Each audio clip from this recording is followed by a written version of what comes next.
Victoria, Preciado, and Alexia, it made me recall Gloria Anzaldua's Taming a Wild Tongue. Is this something familiar with any of you here?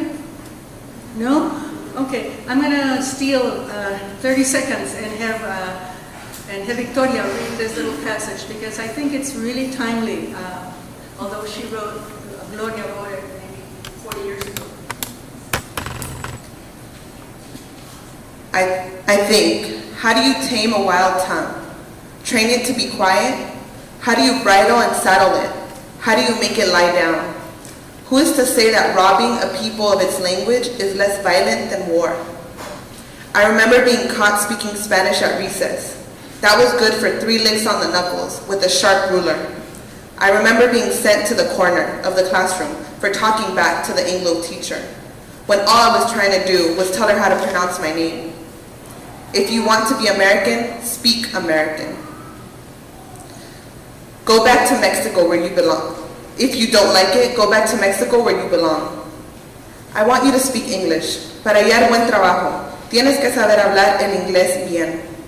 ¿Qué vale toda tu educación si todavía hablas inglés con un accent? My mother would say, mortified that I spoke English like a Mexican. At Pan American University, I and all the Chicano students were required to take 2 speech classes. Their purpose? To get rid of our accents. Attacks on one's form of expression with the intent to censor are a violation of the First Amendment. El Anglo con cara de inocente nos arrancó la lengua. Wild tongues can't be tamed. They can only be cut out.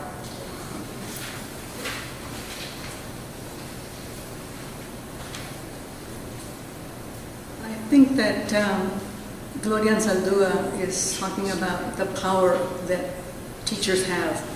And we want to make sure that teachers understand that authority they should use for empowering the students, to giving them the potential instead of cutting off their tongue. Thank you very much.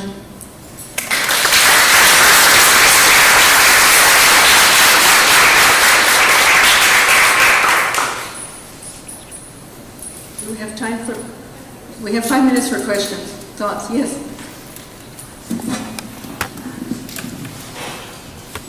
Thank you very much for that. Could I just ask you, as I was looking at that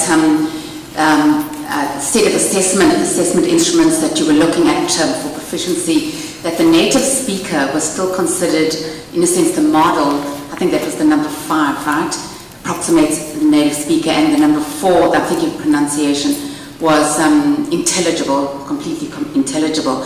So I'm just wondering, especially in the light of the nature of this conference and debates about the native speaker model, whether that assessment instrument is still valid today, or should we be rethinking that? I just wonder. This instrument is a totally informal thing, and I use it as a way of, for the students, because it's so simple, I have the students self-assess to be aware of these variations.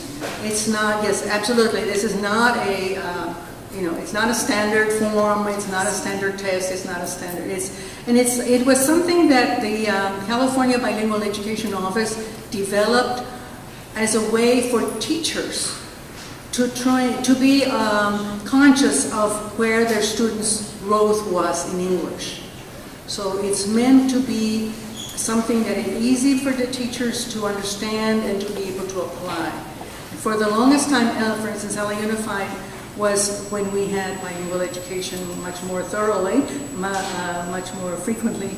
The teachers were asked to assess their students at the beginning of the year using this, and just kind of have a sense of where each of their their students in their classes were, and then to be aware, to be conscious of the fact that they needed to be moving.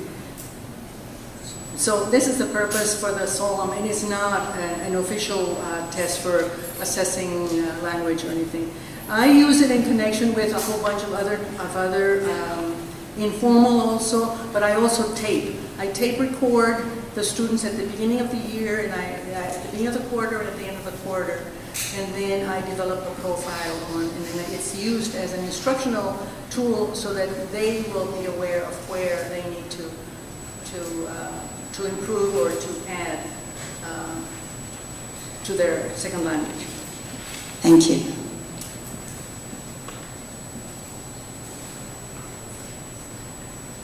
Yes. I'm just curious, is the Taming a Wild Tongue, is it an essay, a short story, a novel? What is the genre? It is a section from a chapter on a book that she wrote, which is, I think, is it Fronteras? Borderlands. Borderlands is the name of the book. And Gloria Anzaldúa is a feminist Chicana writer, author. Borderlands. Yeah. Yes, Borderland. She has several others. What are some of the other books? A Bridge Called My Back. A Bridge Across My Back. A Bridge Called My Back.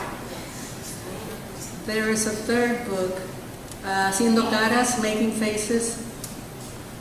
Very, very powerful writer. She taught writing in different places. The last place that she taught was at Santa Cruz, UC Santa Cruz, in the writing program there. And she is no longer with us, unfortunately.